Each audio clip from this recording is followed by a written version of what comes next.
Hi guys, welcome back to yet another episode of the PS2 Collector. And on this episode today, I'm going to do an unboxing of the PS5 Portal. As well as that, I'm going to share you my personal history about portable gaming, and that is something that you absolutely do not want to miss.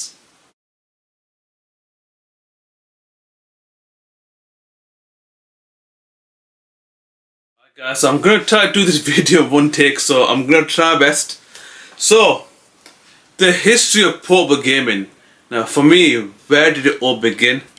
And it began with this, so let me show you. Who remembers this?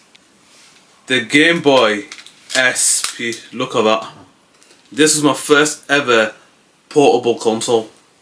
This one right here. I remember the games for it. The games I had for it were Tekken Advance. I had those wrestling games on them, and when it comes to wrestling games, I was duped, absolutely duped, because my dumb ass thought that the 3D versions of the game on the GameCube was similar on the Game Boy SP. There were two different, absolutely different genres, different graphics. On the GameCube it was 3D, on the Game Boy Advance it was mainly 2D, and I never got the point, and I didn't enjoy wrestling games on them. But the Game Boy Advance did have some great games.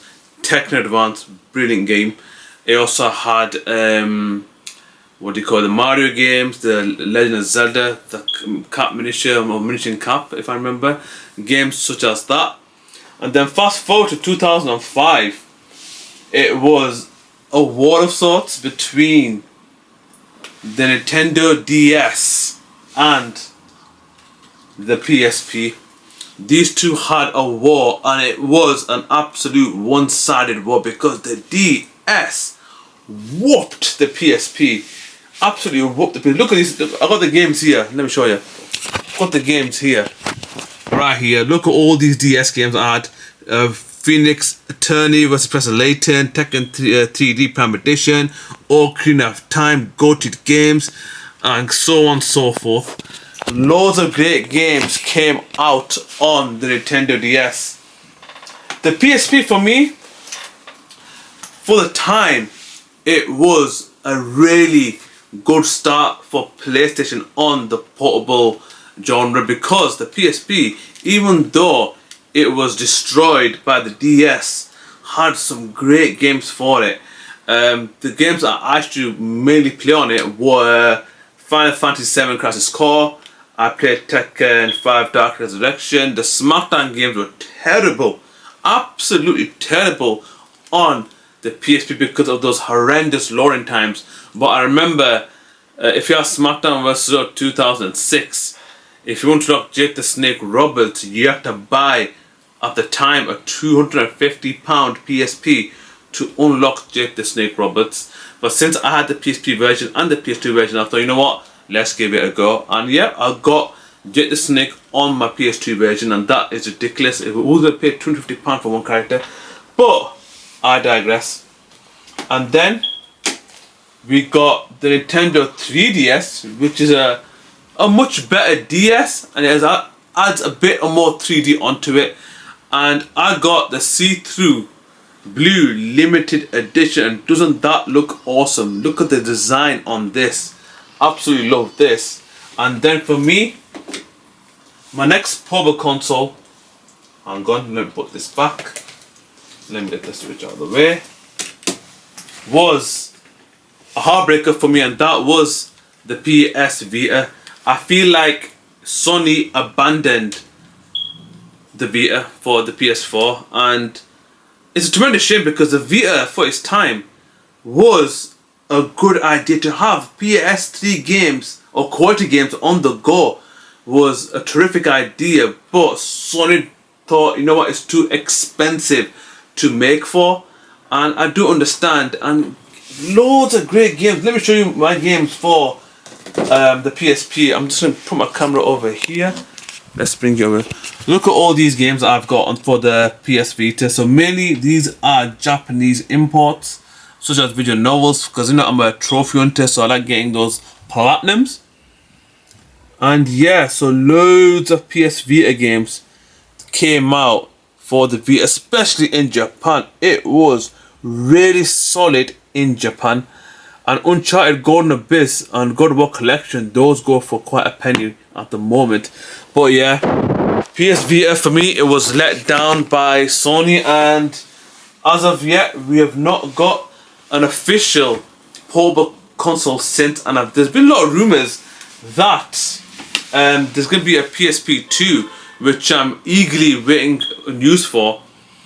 And the next console for me in my collection, in my personal opinion, is the most influential console in history, because it was first of its kind. It was an innovation that we've never seen before. We got to have a console where you could play on TV as well as play on the go.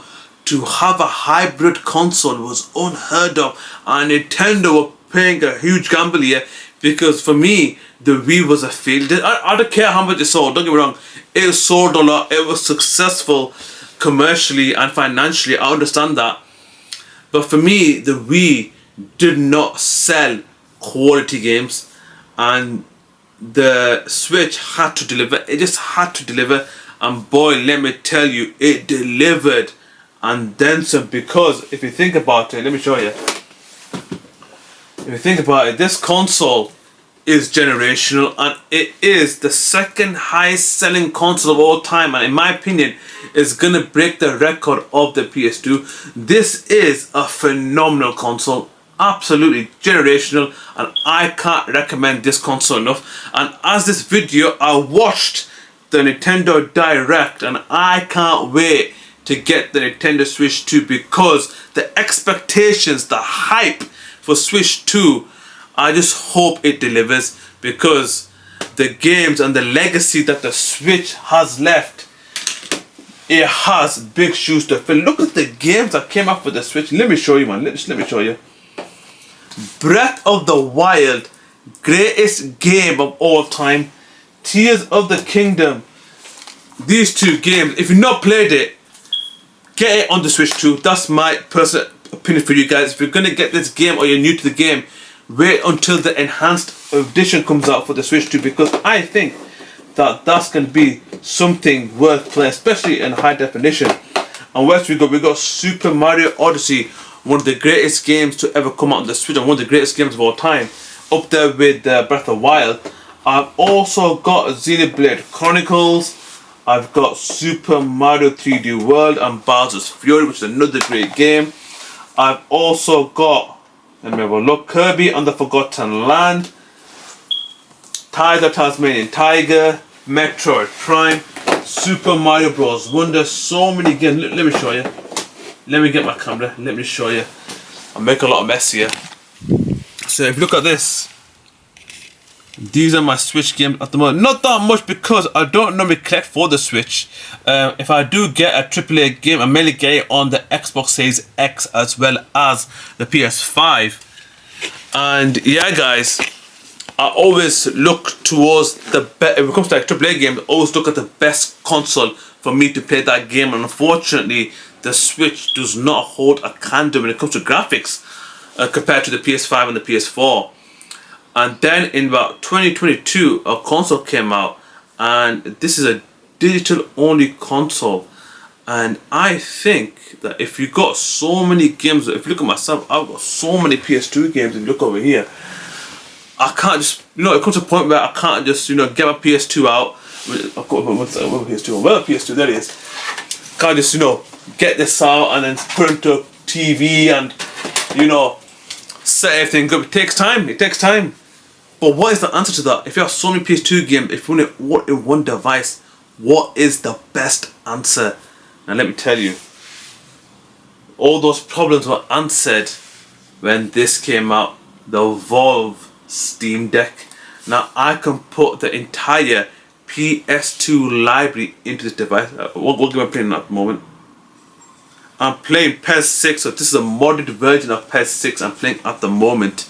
So yeah, I've got loads of games for the PS2 that I like at the moment. I'm playing Raidu Kazunova was the Soulless Army Shin Megami Tensei, which I saw the adverts on the Nintendo Direct, and I really thought, you know what, Atlas, I never heard of the game, and I was playing it, I'm thinking, wow, I definitely got to get the remake because the Steam Deck allowed me to emulate the game. And if you are like me, got loads of PS2 games, or you want to try new games that you never heard of, this device is arguably up there with the Switch, but unfortunately it does not have physical games of its own. And as far as I'm aware of, they made a deal with Xbox and Steam are working together to pass on games to each other. And yeah, you can get Tekken 8 on this, you can get, you know, AAA games, and it runs really well on the Steam Deck. And guys, if you are like me, got so many games but you want to put them in one device, the Steam Deck is the answer. I'm going to turn it off before the battery goes off.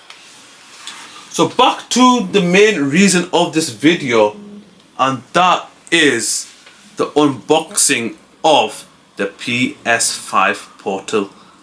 Let's begin. Right, so I've got it here. I'm going to take out the box. I bought it with John Lewis because I tried what was the best way to get it, and for me, I had my coupon from John Lewis. I used my coupon, I got it for like £180. And people said to me, just before I opened it, people said to me, why did you buy the Portal?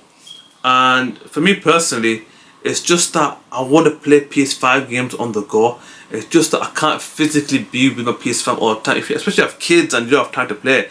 But if you have a PS5 Portal, you can play anywhere. You can play in the living room, you can play it in the park, you can play it on holiday, you know.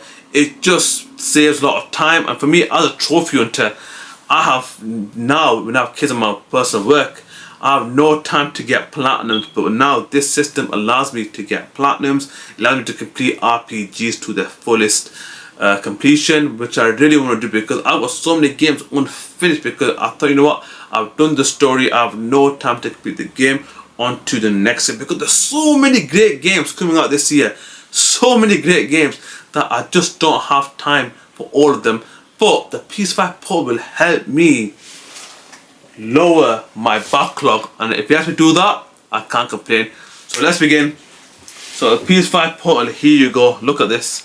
It comes in a decently sized box, and I'm going to open it right now, so let's open it.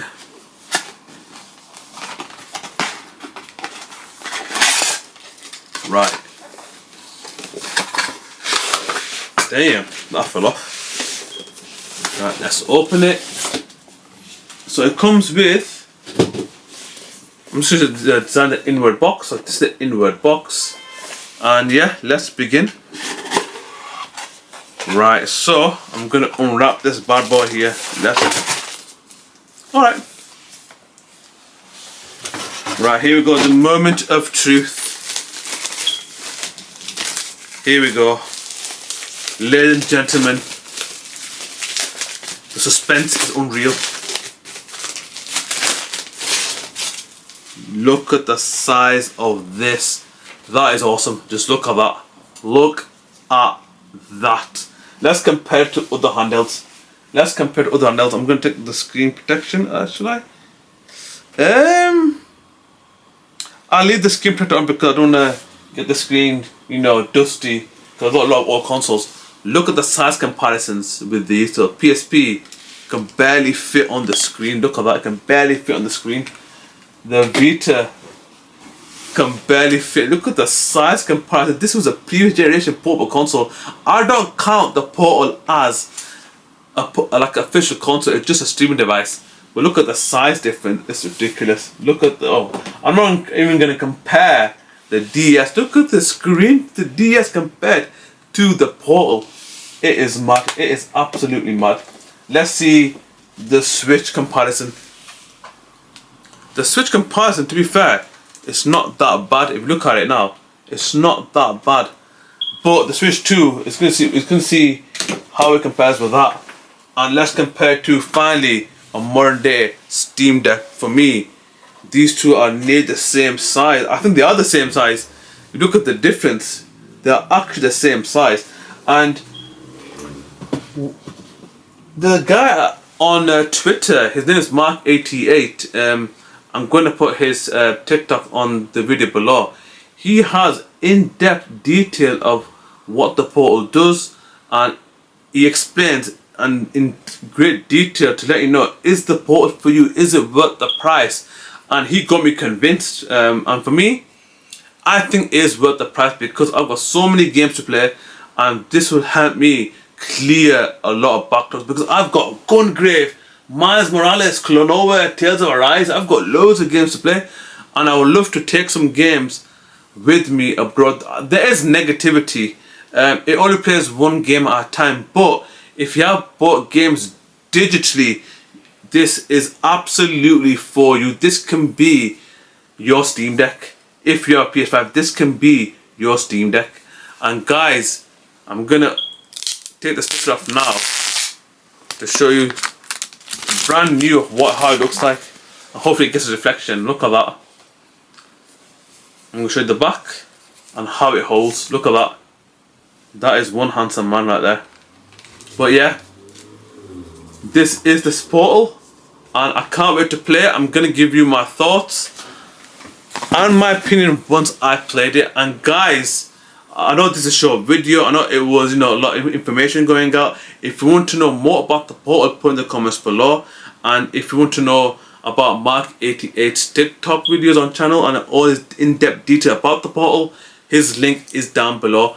Anyways guys, until next time, and on Sunday I'm going to show you episode 30 of my journey to collect every single PS2 game. Guys, once that video is up, I will let you know. Until next time, and don't forget to subscribe. Take care guys.